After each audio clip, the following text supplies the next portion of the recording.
L'une des plus belles histoires que j'ai lues raconte que Khubayb ibn Adi, que Dieu l'agrée, tua 2 mécréants à la bataille de Badr. L'épouse de l'un d'eux fit vœu de boire du vin sur la tête de Khubayb et offrit une récompense à quiconque le capturerait. Plus tard, à la bataille de Bir Maouna, les mécréants trompèrent 3 compagnons, dont Khubayb. Ils en tuèrent 2 et capturèrent Shubaïb, l'emmenant à la Mecque et le vendant à la femme dont il avait tué le mari. Ils l'enchaînèrent. Comme ils l'avaient capturé pendant les mois sacrés, ils estimèrent qu'il n'était pas permis de le tuer. Ils décidèrent donc de l'exécuter après la fin de ces mois. Ils le placèrent dans une maison habitée par un homme, une femme et leur jeune fils. Ils l'attachèrent et ordonnèrent aux habitants de veiller sur lui.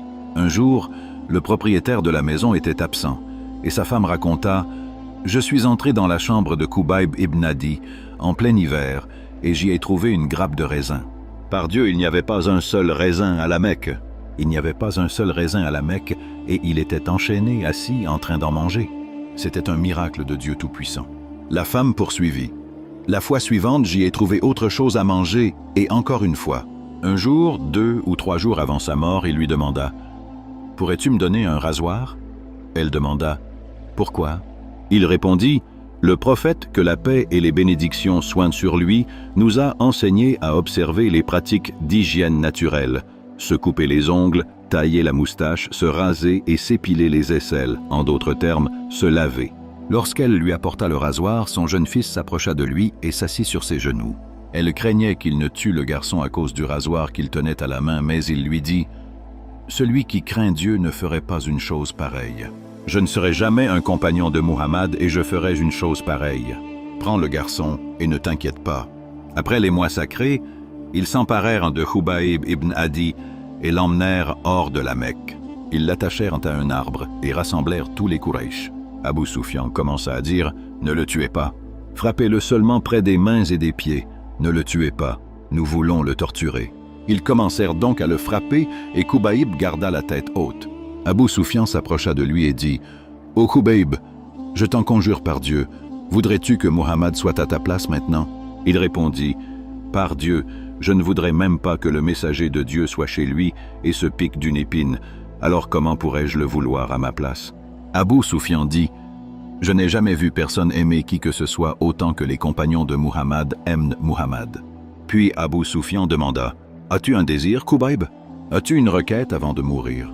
Il répondit « Oui, je voudrais prier 2 rakas. » Abou Soufian dit « Faites-le descendre et exaucez sa demande. » Ils se le détachèrent et il accomplit 2 courtes rakas.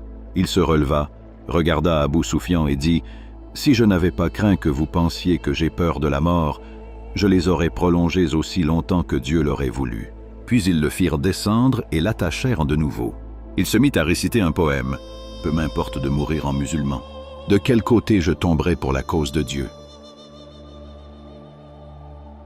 Puis il se leva et implora Dieu à haute voix, disant « Ô Dieu, compte-les un par un et anéantis-les tous, sans en laisser un seul en vie. » Abou Soufian se leva et dit aux Qurayshites « Allongez-vous à terre, afin que l'invocation ne vous parvienne pas. » Il était le seul à garder la tête levée, tandis que tous les autres étaient couchés au sol.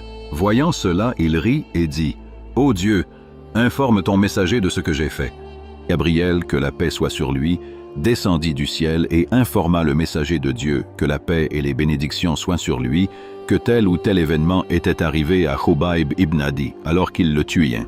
Le prophète, que la paix et les bénédictions soient sur lui, ordonna alors à l'un de ses compagnons « Va vite à la Mecque et rapporte-moi le corps de Khubayb ibn Adi. » Le compagnon raconta « Je suis arrivé à la nuit tombée, alors j'ai grimpé au palmier auquel il était attaché.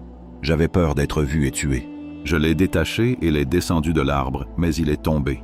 Je suis descendu pour le chercher, mais je ne l'ai pas trouvé. » Le compagnon poursuivit « J'ai continué à le chercher car je ne pouvais pas retourner auprès du prophète sans lui. J'ai attendu jusqu'au matin et lorsque le soleil s'est levé, je n'ai toujours pas trouvé le corps. Je suis retourné auprès du prophète, que la paix et les bénédictions soient sur lui, attristé d'avoir été envoyé en mission et de ne pas l'avoir accompli. Lorsque je suis entré en présence du prophète, il m'a souri et m'a dit « Ne t'inquiète pas, les anges l'ont enterré. » Si vous avez terminé votre lecture, priez pour le bien-aimé prophète Mohammed, Que la paix et les bénédictions soient sur lui. Aimez la page